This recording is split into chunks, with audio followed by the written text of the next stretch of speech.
What's up guys, Slot Player here, and today I will explain to you quickly something about Blackjack so we can conclude the series of videos on that game. So, for sure you have already heard that insurance is a sucker bet and that casinos really like when you go for it. But it might well be that you don't entirely understand why is that. So I will explain it in this video. So, we will calculate exactly how much is the house advantage of Blackjack and how that percentage compares to the other games and various bets in the casino. So, to recap the basics a bit. If a dealer shows an ace as his first card, insurance will be offered to players. That basically means that you can bet that the dealer's next card will be a 10, and therefore house will have a blackjack and beat all players' hands, they are not blackjack as well. In most of casinos, insurance can be bet up to the half of your original bets.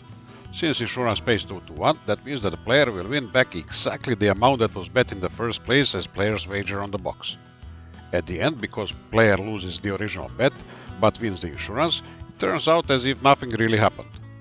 Even if player also gets a blackjack, it will be as if nothing happened, as the same outcome for both dealer and player means a draw, and bet stays as it is. But if a player bets the insurance and dealer does not get a blackjack, then insurance is lost and the hand will be decided as usual with the final totals for the player and the dealer. Some people say that it is good to insure the strong point total like 20s. That is because in option 1, the dealer will have a blackjack and player will keep his money, or option 2, game will move on and player will have a very strong total of 20 that will very likely win the hand. Now we will calculate why this is wrong way of thinking and why it doesn't matter at all what score the player has.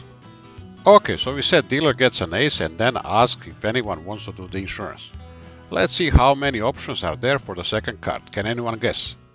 So the second card could be, let's start from the beginning, an ace, a deuce, 3, 4 and so on until the last card of the suit, king.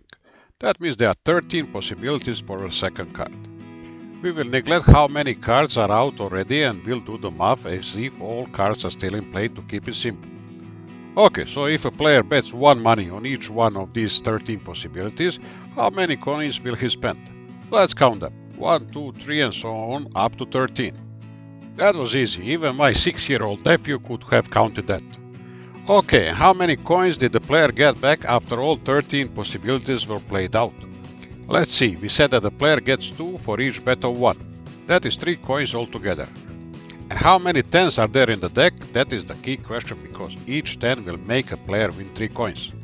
So there is a 10, jack, queen and a king. Altogether 4 10s or picture cards. So there are 4 outcomes out of 13 that the dealer will receive a 10 as a second card. And for each of those 4 outcomes, player will receive 3 coins as a win. And now we do the final calculation. So player has spent 13 coins to bet on every single possible outcome of insurance bet. And player got back 4 times 3 coins or 12 coins in total. Here we are, we have spent 13 to win back 12. So now we need to divide those two numbers to know exactly what is the payback percentage for the insurance bet on blackjack.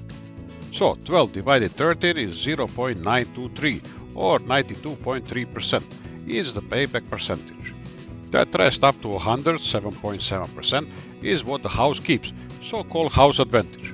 So casino can pay the employees, utilities and other expenses, and only if anything is left over then the owner can buy the Mercedes Benz. Compare that to the 2.7% on the single zero roulette or under 1% on blackjack base game, and you can see why they call the insurance a sucker bet. As I said, we did not go into details here. For example, if game is played with 1, 6 or 8 decks, or some cards have been already used and that changes the chances. This is pure theoretical on the single deck. Talking about that, it is true that the house advantage on blackjack can shift to the other side if player counts cards and knows there are more 10s still in play. So check out my video about card counting on blackjack and subscribe to the channel if you find it interesting. I guess you know how to do it already. Okay, let's do a simulation to check all this. Of course, this is how every single gambling game works. It has a built-in advantage in the payout plan that makes it worth for an organizer to do the game.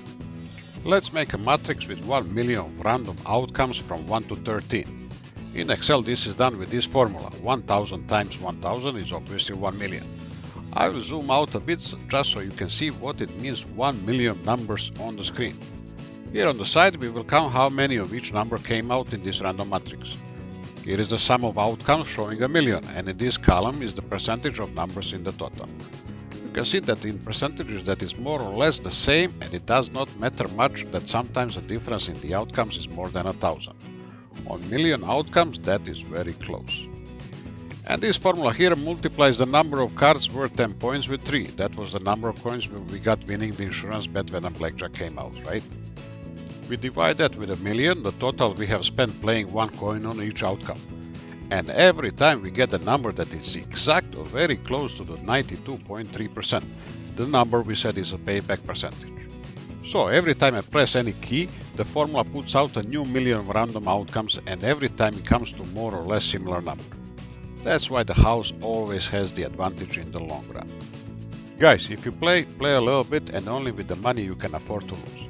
Think of gambling as entertainment and not a way to make money. That's all from Slot Player for today. Take care and stay smart.